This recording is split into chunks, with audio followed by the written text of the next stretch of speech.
अस्सलाम वालेकुम गाइस, कैसे हैं आप सब? आई होप आप सब ठीक होंगे। अल्हम्दुलिल्लाह मैं भी बिल्कुल ठीक हूँ। Welcome back to my channel Rani's American dreams and welcome back to another very beautiful day another vlog. Ramzan माशाल्लाह आने ही वाले हैं, तो मैंने सोचा कि आप तैयारी स्टार्ट कर देते हैं, थोड़ी-थोड़ी क्लीनिंग स्टार्ट कर ही दें। तो आज मैंने स्टार्ट किया था किचन की डीप क्लीनिंग से। अमल एंड एज़ल सो रही थी जब मैंने क्लीनिंग स्टार्ट की, तो एज़ल वैक्यूम की आवाज़ सुनते ही आ गई थी और अमल अभी स्टिल सो रही थी। तो मैंने सोचा कि 1 घंटा लगा देती हूँ, जब तक फिर बच्चों के ब्रेकफ़ास्ट का टाइम हो जाएगा। तो उसके बाद फिर लंच एंड कुकिंग और घर के दूसरे काम, तो मैं बहुत बिज़ी हो जाऊँगी। फिर मगरिब के बाद ही मुझे 1-2 घंटा मिलता है फ्री टाइम। तो मैंने सोचा कि अभी ब्रेकफ़ास्ट से पहले ही 1 घंटा लगा के कुछ डीप क्लीनिंग कर लेती हूँ और बाकी जो है वो मगरिब के बाद कर लूँगी। तो मैंने सबसे पहले फ्रिज साफ़ की वैक्यूम ब्रश से, और उसके ऊपर जो वाला कैबिनेट है वहाँ पे वो तमाम चीज़ें रखी होती हैं जिनकी मुझे ज़्यादा ज़रूरत नहीं पड़ती। ये थर्मल लंच बॉक्स है, ये मैंने अली के लिए ऑर्डर किया था। ये यूज्ड है। गर्मियों में अली ने 2-3 दफ़ा इसमें खाना लेकर गए हैं, बिकॉज़ जब उनकी कंस्ट्रक्शन का काम होता है ना गर्मियों में, तो फिर वो सारा दिन घर से बाहर रहते हैं। तो फिर घर से अगर वो कोई सैंडविच वगैरह या कुछ भी ऐसी चीज़ लेकर जाते हैं, तो वो इसमें गर्म हो जाती है। ये कैसे काम करता है, ये किसी दिन आने वाले व्लॉग्स में डिटेल के साथ आप लोगों के साथ शेयर करूँ। तो ये देखें, मैं हर चीज़ बहुत सँभाल के रखती हूँ। इसके जो भी इसके अंदर फ़ॉर्क, स्पून एंड इसके उन्होंने लाइक कार के लिए, और अगर कोई बड़ी गाड़ी है उसके लिए उन्होंने डबल स्विच दिए हुए हैं, ताकि इजीली आप जो भी आपके पास गाड़ी का मॉडल है उसमें आपका ये आपने इसका स्विच लगाना होता है और ये इजीली खाना गर्म हो जाएगा। इसमें स्टीम बन जाती है, बिकॉज इसमें थोड़ा सा पानी जाएगा। डिटेल में आने वाले ब्लॉग्स में आप लोगों के साथ शेयर करूँगी, अगर आप लोग इंटरेस्टेड हुए तो। बहुत काम की चीज़ है। गर्मियों में अली के लिए मैं मोस्टली देती हूँ, बिकॉज अभी तो सर्दियों में अली घर घर पे ही लंच करते हैं, बट समर सीज़न में ये बहुत काम आता है। तो इसलिए मैंने अभी निकाल लिया था कि जैसे ही मौसम थोड़ा सा चेंज होगा तो फिर मैं इंशाल्लाह अली को इसमें लंच बना कर दिया करूँगी। और उस ड्रॉर में वो तमाम चीज़ें हैं जो मैं बहुत कम यूज़ करती हूँ, तो सारी एक्स्ट्रा चीज़ें मैं वहीं पे रख देती हूँ। तो वो साफ़ हो गया था। तो मैं क्या करती हूँ, जो भी जार्स हैं उनको साफ़ करने के मेरे 3 स्टेप्स हैं। फर्स्ट स्टेप है नोज़ल। नोज़ल से जितने भी उसके कॉर्नर्स होंगे वो सारे मैं अच्छे से क्लीन करती हूँ। और फिर वैक्यूम ब्रश से ऑल ओवर द जो भी ड्रॉर है या कैबिनेट है उसको क्लीन करती हूँ। जो थर्ड प्रोसेस होता है, that is anti bacterial spray. ये किचन स्प्रे है एंटी बैक्टीरियल, इसको स्प्रे करती हूँ, फिर अच्छे से वाइप आउट कर देती हूँ। तो ये तीनों स्टेप होते हैं। आई मेक श्योर के किचन जब डीप क्लीन करूँ तो मतलब अच्छे से डीप क्लीन करूँ। ये देखें, तमाम बॉक्सेस जो प्लास्टिक के बॉक्सेस हैं इनको रात को मैंने डिश वॉशर में लगा दिया था, ताकि वो अच्छे से सैनिटाइज हो जाएँ। और आप ये बहुत ज़्यादा जगह घेरते हैं, तो मैंने क्या किया कि एक दूसरे में डाल के, ताकि ये थोड़े से जगह कम घेरें और तो सारे प्लास्टिक के कंटेनर्स हैं, ये सारे प्लास्टिक के कंटेनर्स मैंने एक ड्रॉर में रख दिए, बिकॉज़ ये मेरे पास ना यहाँ पर जगह बहुत कम है। मुझे क्रॉकरी का बहुत शौक है, लेकिन अपार्टमेंट में आप इतनी क्रॉकरी जमा नहीं कर सकते, बिकॉज़ सर्विंग के लिए आपके पास जगह नहीं है। अगर आप क्रॉकरी जमा कर भी लोगे, तो अगर गेस्ट ज़्यादा आ जाएंगे तो आपके पास सर्व करने के लिए वो छोटा सा टेबल ही है। सो इंशाल्लाह जब अपना घर होगा तो फिर प्रॉपर क्रॉकरी बहुत ज़्यादा मैं जमा करूँगी। अभी मेरे पास थोड़ी सी कलेक्शन है, तो आज मैंने ये 3-4 ड्रॉर क्लीन किए थे। जो क्रॉकरी मेन क्रॉकरी वाला जो ड्रॉर है, जो ये इसके ऊपर है, माइक्रोवेव के ऊपर है, वो आज क्लीन नहीं हो पाया, बिकॉज़ मुझे ये था कि मैं मगरिब के बाद करूँगी, लेकिन नहीं कर पाई मगरिब के बाद। वो क्यों नहीं कर पाई वो भी आगे आगे आपको नज़र आ जाएगा। तो आज बेसिकली 3 जो मेन ड्रॉर्स थे वो रह गए थे। एक तो मेन क्रॉकरी वाला, और उसके बाद जो स्पाइसेस जार जहाँ पे सारे स्पाइसेस पड़े हुए हैं, बिकॉज़ उनको आपने थोड़ा-सा ईज़िली हैंडल करना होता है।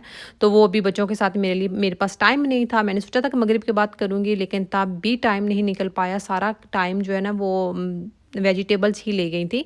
और एक जो ये कैबिनेट है मेरा, कबर्ड है जहाँ पे मेन ग्रोसरी है, तो वो भी। तो ये इंशाल्लाह मैं 1-2 दिन में, जब मेरे पास टाइम होगा, होपफुली अब जब अमल चली जाएगी ना स्कूल, इंशाल्लाह 2-3 दिन में उसका स्कूल स्टार्ट हो रहा है। जब अमल का स्कूल स्टार्ट हो जाएगा फिर तो मेरे पास पूरा दिन फ्री होंगी मैं। तो फिर मैं इंशाल्लाह फ्रिज डीप क्लीन करूँगी। स्पाइसेस जार वाला कैबिनेट रह गया है, मेन क्रॉकरी वाला रह गया है, और इसके बाद जो ग्रॉसरी वाला कैबिनेट है, कबर्ट है, वो ये 4-5 चीज़ें डिटेल में आप लोगों के साथ उसका व्लॉग भी शेयर करूँगी। तो ये बहुत मज़े की चीज़ है चीज़ बोर्ड, अगर आपको नहीं पता तो मैं बता दूँ। ये बहुत मज़े की चीज़ है, इंशाल्लाह रमज़ान में इसको मैं यूज़ करूँगी तो आपको बताऊँगी। इसमें बहुत ज़्यादा फ़ोर्क्स हैं, इसके अलावा इसके नाइफ्स भी हैं। ये बहुत लाइक आप इसको डिफरेंट तरीके से प्रेज़ेंट कर सकते हैं अपने स्नैक्स, फ्रूट्स, क्रैकर्स, हर चीज़। तो रमज़ान में होपफुली आपको इसके व्लॉग्स भी मिलेंगे। और क्योंकि जगह कम है ना मेरे पास, डाइनिंग टेबल बहुत छोटा-सा है, तो उसमें आई थिंक अगर कोई दावत वगैरह भी होगी तो मैं इसमें सर्विंग करूँगी। तो जगह कम है तो लेकिन मेरे पास बहुत कम, मैंने बहुत लिमिटेड चीज़ें रखी हुई हैं। वही बात है, जब अपना घर होगा तो मुझे लगता है जो सबसे पहली कलेक्शन करूँगी ना वो क्रॉकरी की ही होगी। एंड जो एक्स्ट्रा स्पून जो मैं डेली बेसिस पे यूज़ नहीं करती उनको भी मैंने सैनिटाइज़ कर दिया था, ताकि एक भी सुकून मिलता है, सेटिस्फेक्शन होती है कि ओके आपने अगर किचन डीप क्लीन किया है तो हर चीज़ सैनिटाइज़ करके ही रखी है, दोबारा से फिर वैसे ही नहीं रख दी, चाहे आप यूज़ करो ना करो। लेकिन डीप क्लीनिंग का मतलब यही होता है कि आप डीप क्लीन करो, चाहे वो ड्रार हो, चाहे वो आपके बर्तन हो। तो ये सारे चम्मच वगैरह ना पहले मैंने ये छोटे ड्रॉर में रखती थी, लाइक जो चम्मच चम्मच वगैरह रखने के लिए बना होता है किचन में। लेकिन अब एज़ल की वजह से मैंने ये सारी चीज़ें जो है वो मेन ड्रॉर, जो नीचे वाला ड्रॉर है जिसको मैंने लॉक लगाया है, इसलिए वहाँ पे रखती हूँ ताकि एज़ल इस तक ना पहुँच सके। अदरवाइज़ जो छोटे ड्रॉर में रखूँगी ना, एंड जो आप ऐसे अपनी तरफ पुल करके खोल लेते हो, तो फिर थोड़ा-सा एज़ल की सेफ्टी के लिए नहीं ठीक। सो मेरे ख़्याल में ऑर्गेनाइजेशन से ज़्यादा ना मेरे लिए अभी इस टाइम पे बच्चों की सेफ्टी बहुत ज़रूरी है। So that's why. तो इस ड्रॉर में जो सिंक वाला ड्रॉर है, इसमें सारे जितने भी डिटर्जेंट्स हैं, स्प्रेज़ हैं, और ये रेड बैग में था जो हमने परिंदों को भाई दाना वगैरह डालते हैं ना, ये उसका रेड बैग था। तो ये चीज़ें वहीं पे थी, सारे के सारे कैबिनेट्स मैंने साफ़ कर लिए थे। फिर उसके बाद मैंने किचन क्लीन करके, काउंटर टॉप क्लीन करके चली गई थी। और अभी ये वाला क्लिप जो है ना, फिर उसके बाद किचन क्लीन करने के बाद मैंने कुकिंग स्टार्ट कर दी थी।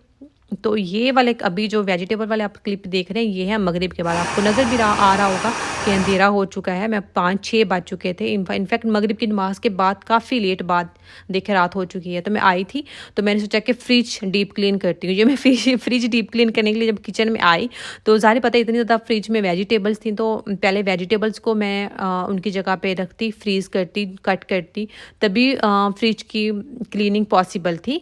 तो मैंने वेजिटेबल्स, मेरे पास ज़्यादा टाइम नहीं था, तो मैंने क्या किया कि आज सारी वेजिटेबल्स मैंने कटर में ही, ये प्लेट बहुत मज़े की है, ये डिटेल में आइंदा किसी नेक्स्ट व्लॉग में आपको बताऊंगी कि इसमें आप चॉप भी कर सकते हो, इसमें आप कद्दूकश भी कर सकते हो, लाइक ग्रेट भी कर सकते हो, स्लाइस भी। तो आज मैंने जो वेजिटेबल्स थी ना, मूली मैंने ग्रेट ही कर ली थी, अच्छे से कद्दूकश हो जाती है इसमें।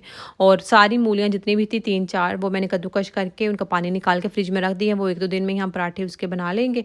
और इसके अलावा जो कैरेट्स थी और इसके अलावा जो शलजम थे, उनको मैंने स्लाइस कर लिया था। डाइस करने का मेरे पास अभी टाइम नहीं था। ये देखें बच्चे बहुत तंग कर रहे थे, तो लेकिन मुझे काम भी निपटाना है बिकॉज़ आगे रमज़ान आ रहे हैं, तो सफाइयाँ फिर अभी से स्टार्ट करूँगी आहिस्ता आहिस्ता, तो फिर काम होगा। अदरवाइज़ फिर बच्चों के साथ थोड़ा सा मुश्किल हो जाता है।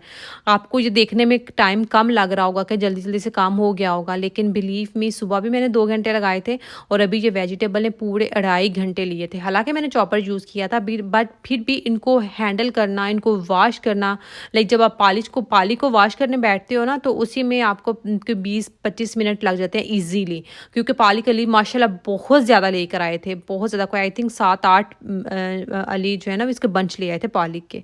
तो ये देखो पाली के दो पैकेट बने थे, शलजम को 2 पैकेट बने थे, फिर एक कैरेट का बना था, गोभी मैंने हाथ से कट कर ली थी। तो फिर भी मैं तकरीबन 6 बजे आई थी और अभी मैं आपको टाइम दिखाती हूँ। मैंने सोचा कि अच्छा वेजिटेबल्स कट हो गई हैं, अभी भी थोड़ी सी थी मेथी वगैरह, मैंने कहा वो सुबह कर लूँगी, टाइम हो गया था 8:30। तो मैंने सोचा अभी 8:30 हो गए, देखती हूँ बच्चे क्या कर रहे हैं कि फ्रिज साफ़ करने का मेरे पास टाइम है कि नहीं, पर नहीं था। जब मैं बाहर आई 6 बजे के मैं किचन में आई थी, 8:30 हो चुके थे। और जब मैं किचन में आई तो ये देखें, एक तो बच्चों को भूख भी लगी थी, वो तंग भी कर रहे थे, और दूसरा उन्होंने मैस भी बहुत फैलाया हुआ था। एज़ल ने एप्पल मैंने दिया था, एज़ल ने एप्पल खाया नहीं था, वो उसने सारा बाइट कर करके ना, जैसे गिलहरी नहीं खाती वो एक एक बाइट करके नीचे ज़ाया करती है, उसको मज़ा आता है, उसको चॉप करती है दांतों के साथ और नीचे फेंक देती है, खाती नहीं है एप्पल। तो मैंने सोचा कि फ्रिज साफ़ करने से ज़्यादा ज़रूरी है इस वक़्त है बच्चों को खाना खिलाना और लिविंग एरिया की सफाई करना। सो मैंने बहुत कोशिश की थी आज पूरा दिन कि मैंने सोचा था कि मैं सुबह से लेकर शाम तक किचन की डीप क्लीनिंग करूँगी, बट नहीं हो पाया। सुबह 1 घंटा लगाया, ड्रॉअर साफ़ किए, फिर अभी 2 घंटे लगाए और वेजिटेबल्स कट की थी। तो फिर मैं अभी आ गई थी किचन में, मैंने कहा कि 5 मिनट में जो है ये बस जो भी ये थोड़ा बहुत मैस है ये समेटूँ।